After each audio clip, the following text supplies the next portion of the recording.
and there was some pretty crazy torture scenes. Like Rambo gets pretty much taken down. They have him like on a rig, like they're moving the rig around, and they're torturing him in the rig and stuff.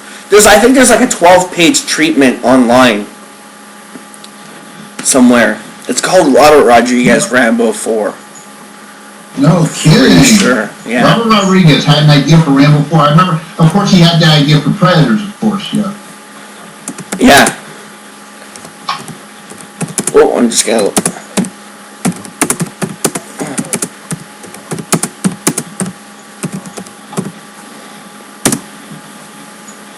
Okay. He doesn't know if he's going to be able to make it. But that's okay. I said we'll be on for a while, so if he can make it later, I guess we can... yeah, okay, well... Yeah. We can wait for another hour, maybe. Yeah.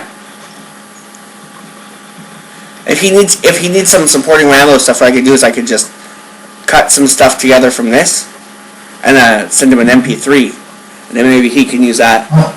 Because I think he's editing tomorrow. I think he's editing tomorrow. So yeah. Okay.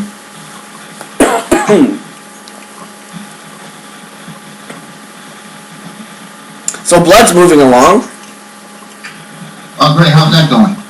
Pretty good. I talked to Mick, and he was talking about bringing, like Jonas is in now, and it just sounds fantastic. It just sounds like it's like everyone's on the same page. Like it's moving smooth.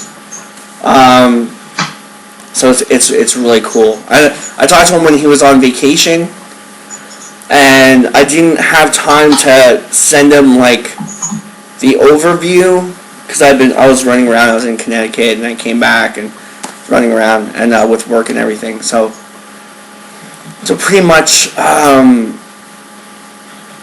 I sent him I just pretty much kind of wrote it out like a text message on his Facebook. One night when I was in bed, I was just like, I started writing and telling him pretty much where the character was at, like what the starting point of things, and yeah. So it's good. So he was saying that to send them some stuff so that we know what kind of budget we can work on, and we're thinking about Kickstartering it. We just gotta see if the Canadian, if there's a Canadian Kickstarter for it, because we might not be able to do the American one, and we're just checking if we're allowed to raise money for it. So we're just checking that out. But it's going pretty good. Yeah. I did have this guy who called me though. I don't know if I can say this on the air, but I'll say it anyway. I had this guy. I won't mention his name, but he's a very famous stuntman. Very, very famous stuntman. One of the newer age, like the whole like Hong Kong movement and that. He was a really nice guy. But signals kind of got crossed on the money side of things. So I had to tell him, like, I'm not making money off of this. I'm not allowed to make money. I don't want to make money off of this because I'm doing this because I really think we got a great story to tell, and it would be really great just to see everybody come together and have a Rambo movie by the fans for the fans. And pretty much the guy would have been amazing to come on board, but it just came down to money. Oh, hold on a second. Okay.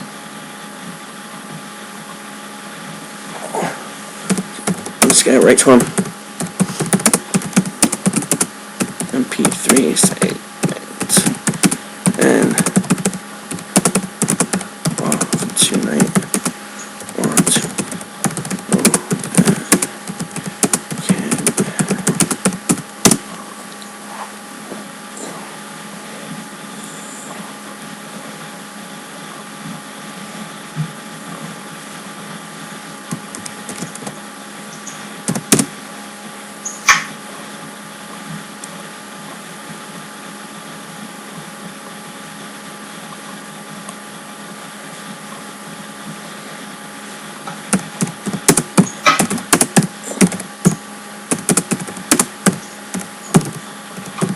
Yeah, so it was a little unexpected, you know, that, like, I got sidewalled like that, but I kind of knew. Like, I kind of knew when I talked to the guy. Well, I got back from the States, right? I came over the border. Mm-hmm. My phone lit up, like, 10 messages right off the bat. So then I checked it out, and I kind of knew from the message where it was going. Like, there was no talk about money or anything, but I just kind of knew, you know, like, it just didn't seem, you know. I just try to get people involved with the movie who really just love the character, who really want to have something to say about the character, and want to, you know,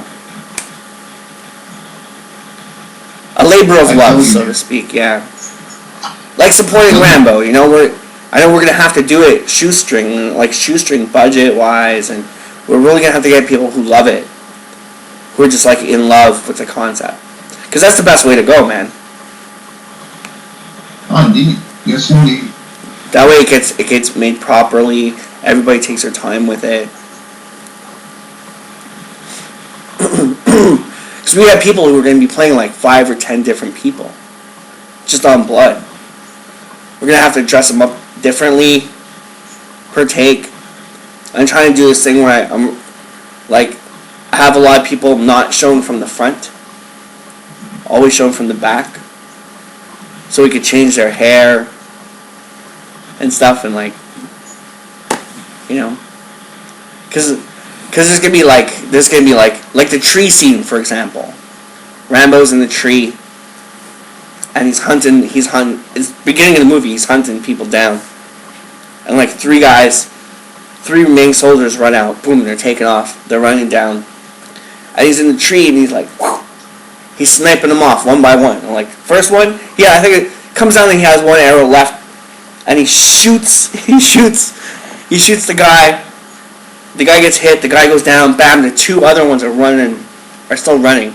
And he jumps out of the tree, and he starts running, and he comes across the body of the fallen guy, rips the arrow out while he's running, doesn't miss a beat, boom, shoots again, goes through the back of his neck, out this side of his neck, into the other guy's head, into a tree.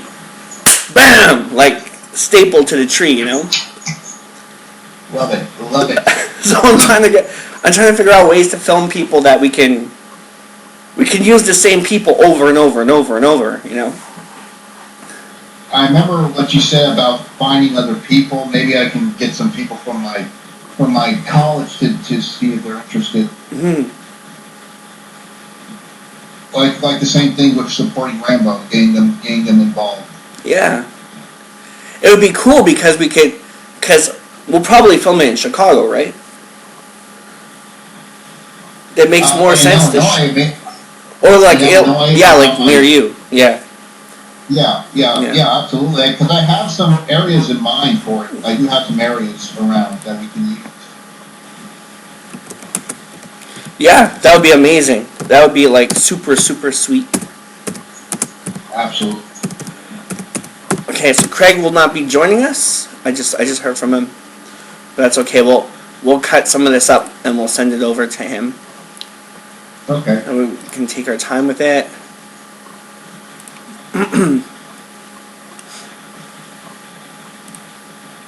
I prepared a little sheet here in my pocket when I was at work today.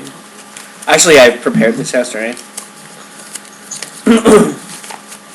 Of stuff that I wanted to touch up on. Hold on.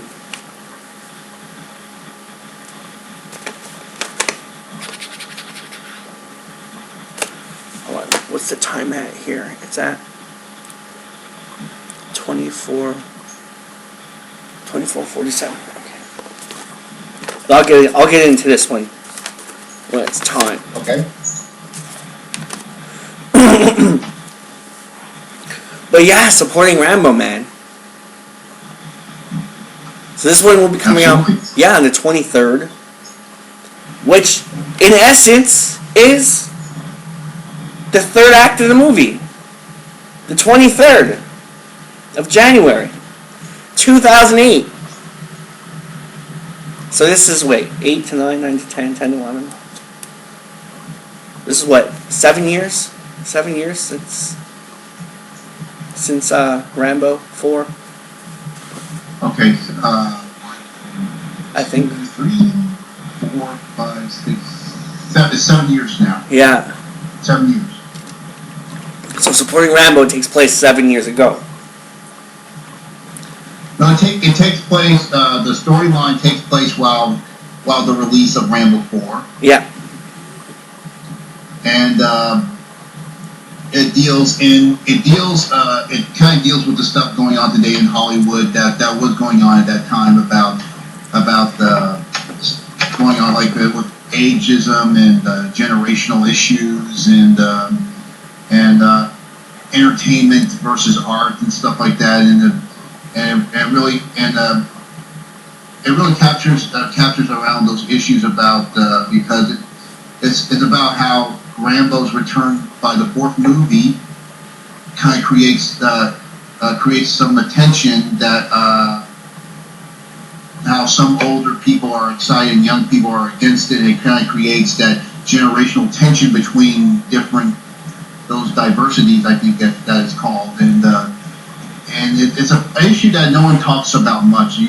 Mostly in movies or on the news, they talk about racism and homophobia, the stuff about against gays and stuff like that. But this is an issue that has not been mentioned much. Ageism and generational issues. So I think we are the first to touch around those issues. It's like the same thing with Do the Right Thing. How it was a movie about racial tension in New York.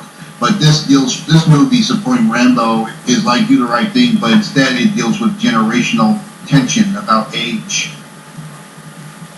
And it's important. It's important too because that's what brings everyone together, in a sense.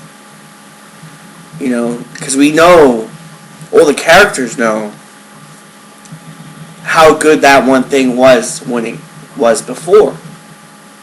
So they already know that when it comes back, it's going to be just as good. And having to constantly battle against the new people or the new generation that's all Katy Perry and wants to, sorry, Katy Perry. Or Miley Cyrus. Yeah. And it's a great story. It's a story. It's a good coming of age story, and a story about finding where you belong, and it's awesome. And it's a comedy, so it's also hilarious. It's a funny comedy. Yeah. Lots of old school jokes. And, absolutely. Mm-hmm. And also, it's kind of like a throwback to those comedies that we missed about rebellion. About coming of age rebellion. Like with Meatballs and Animal House. Those Stripes. Those classic comedies by Harold Ramis. May he rest in peace. I love Egon. Ghostbusters is one of my favorites, and so it's like a throwback to those type of comedies that we don't see very well on. Yeah, couldn't have said better myself. It's just a great story too. It's just like, it's so original. Like, I don't know where you thought this stuff up from, but it's just so original. And to not have one main character, to have, well, it's kind of like 3 entities, but like your first and second main character, but the third entity is like almost 20 different people. It's like 18 people or 19 people as the third character. So it's very, very cool. It's going to be something really different than what people have seen.